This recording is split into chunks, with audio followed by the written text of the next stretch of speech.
So we all have parts. It's like there's sort of like a committee going on inside that's always, involved in everything that's going on. And these parts are like they are aspects of ourselves that the way I view it, sort of took on responsibilities at certain key moments in our lives.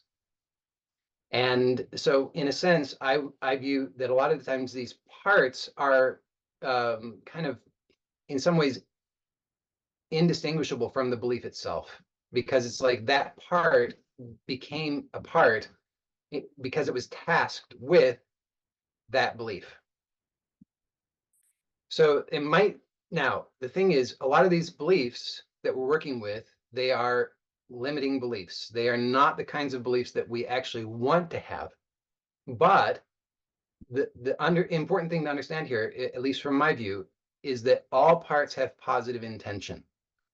This is very, very, very important to understand, because a lot of the time what happens is we're at war with ourselves. Okay, so it's like part against part, and it's about you identify with a certain part, and then you're at war with other parts. So you identify as, I'm the successful part, I'm the one who's going to be victorious in my life, I'm the one who's in charge here. And then there's some other parts that are saying, yeah, but I'm a loser. And you say, you're bad and I'm at war with you because you're in conflict with my desire to be successful. Can't have any of this I'm a loser business around here. So you're actually the one that's the loser. You're bad and I need to get rid of you. I need to off you. Well, this is not a good situation, but this is what most of us are trained to do. And so here, it's really important to understand that with this process, you will get very good results if you assume that all parts have positive intention. Now, that might initially seem crazy. Like, how could it possibly be positive intention to have a belief I'm a loser? But what you will find out as you go through this process is that when you actually are willing to communicate with the part and find out, it will become evident that the part actually has a very positive intention. In fact, it's a very positive intention that you're totally in alignment with. It's just that the part has limited resources. Why? Because that part was a younger you. Okay, so a lot of the times these parts are like 2 years old, 5 years old, 7 years old, 10 years old. So if you think back when you were those ages, how resourceful were you compared to you today? And probably the honest answer is not nearly as resourceful as you are today, right? Like the 2-year-old doesn't have hardly any of the capacities that you do today. The 2-year-old was totally dependent on mom and dad. The 2-year-old could barely walk. The 2-year-old could barely talk. The 2-year-old life was a big, scary mystery to the 2-year-old.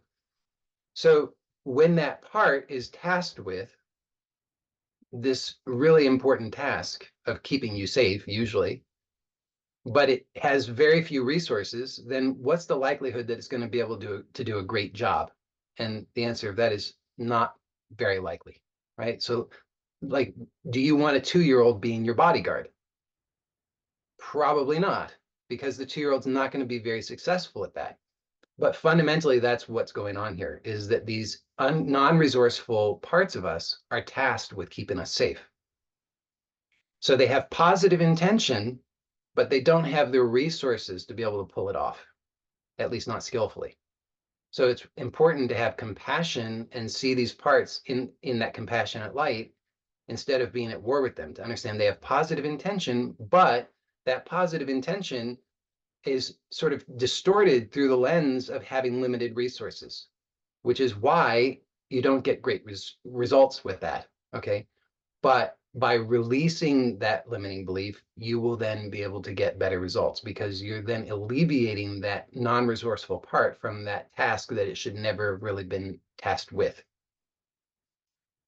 Hopefully that makes sense. Even if it doesn't make sense, it will make sense as we work through it. But I just wanted to give you that little preface so that hopefully you can understand. The key takeaway there is that if and when we do any parts work, which at some point it will inevitably happen, then keep that in mind. And I'll remind you many times, hopefully, of this. But just keep in mind, because it's so important, that all parts of you have positive intentions. Do not make this mistake of going to war with parts of yourself, because a house divided cannot stand, right? It will not work out well for you.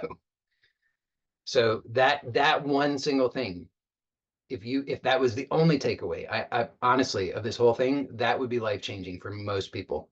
So that's how valuable that is. So please let that sink in. Don't go to war with parts of yourself. All parts of you have positive intention.